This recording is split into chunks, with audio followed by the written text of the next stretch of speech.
Zdravím vás. Takže dnes si ukážeme, ako spravovať fotografie v redakčnom systéme WordPress. Máme dve možnosti, ako spravovať fotografie. Jedným je predvolené spravovanie, ktoré je zabudované vo WordPresse.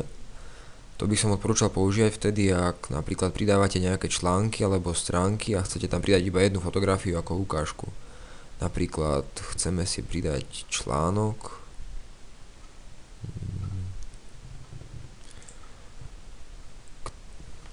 ktorý sa bude volať judo, a chceme sa pridať nejakú fotku, iba jednu, tak tu je možnosť nahrať súbor. Vyberieme túto možnosť a tu si vyberieme z počítača fotografiu, ktorú chceme nahrať. Napríklad je o túto fotku. Otvoríme si to a tu jedine, čo musíme urobiť, je vybrať, kam to chceme, či vľavo, či vpravo, alebo do stredu. Napríklad by sme to stali doprava a akú veľkosť chceme vložiť. A posledný krok je vložiť do článku. Tak, teraz vlastne máme obrázok, ktorý obteká text. Ale túto možnosť by som využila fakt iba veľmi zriedkavo, ale možnosť, ktorú by som odporúčal, si ukážeme teraz. To je možnosť tu úplne dole, to je galéria.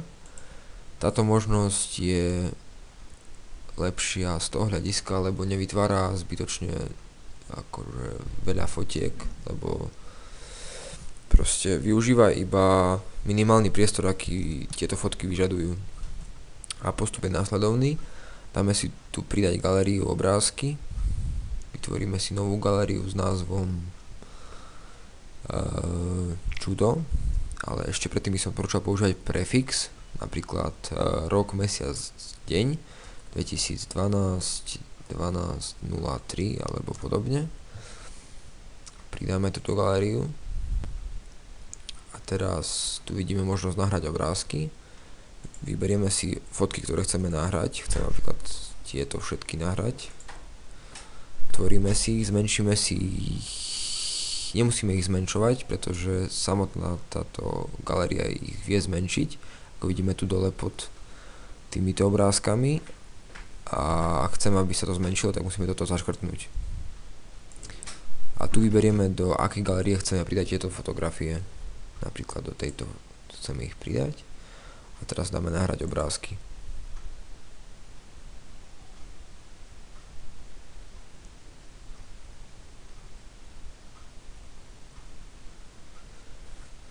Potom, čo sa nahrajú, ich musíme prideliť túto galériu do albumu. Album je nadradený galérií, takže album obsahuje galérie. Je to vyšší stupeň, ako keby organizačný. No a teraz máme pridané fotky, tak ideme na album. Vyberieme si album, do ktorého chceme pridať túto galériu. Zvolil by som asi vytváranie albumu podľa roku. Napríklad teraz, keď príde nový rok, tak chceme si vytvoriť nový album 2013. Pridáme tento album. Tu si ho vyberieme. 2013. A teraz sa môžeme presunúť galériu, ktorú chceme do neho vložiť. Takže túto galériu len stlačíme ľavým tlačidlom a presunieme ju sem a aktualizujeme. A už to je vlastne v albume. No a teraz, keď sme sa rozhodli, že sa nám niečo nepozdáva na tej galérii, tak ako to upraviť? Tak robí sa to následovne. Ideme na spravovanie galérie. Vyberieme si našu galériu. A tu je napríklad možnosť usporiadať galériu. Táto možnosť sa využíva na to, aby sme si zoradili fotky podľa toho, ako by sme my chceli. Teraz sú zostupne, môžeme si ich dať zostupne. A chceme akože, aby najstaršie boli vpredu, alebo podľa dátumu a času vytvorenia, prípadne podľa našej ľubovôle, proste si stlačíme ľavým tlačidlom na fotku a pretiahneme ju tam, kam by sme ju chceli dať. A vždy je potrebné aktualizovať našu prácu, takže teraz aktualizujeme poradie zobrazovania, ideme späť do galérie a tu taktiež je potrebné uložiť zmeny, ktoré sme vykonali. No a teraz ďalšia výhoda tejto galérie je to, že to vlastne vieme vkladať do článkov a stránok a na to následovne, ak napríklad chceme vložiť do tohto článku nejakú galériu, tak tu úplne napravo je takáto ikonka a po stlačení na ňu máme možnosť pridať do článku galériu alebo obrázok. Napríklad chceme tam pridať konkrétny obrázok, tak vyberieme si stade. Tu sú všetky obrázky a vyberieme si zo zoznamu, ktoré nám ponúka nejaký obrázok, ktorý tam chceme vložiť, tento tu. A vložíme ho vpravo, vložiť. Tu vidíme, že už je tu ten obrázok. A potom by sme chceli dať ešte galériu napríklad, tak si dáme tiež rovnako cez toto tlačidlo. Galéria, vyberieme si, že chceme vložiť celú galériu judo a vložíme to do článku.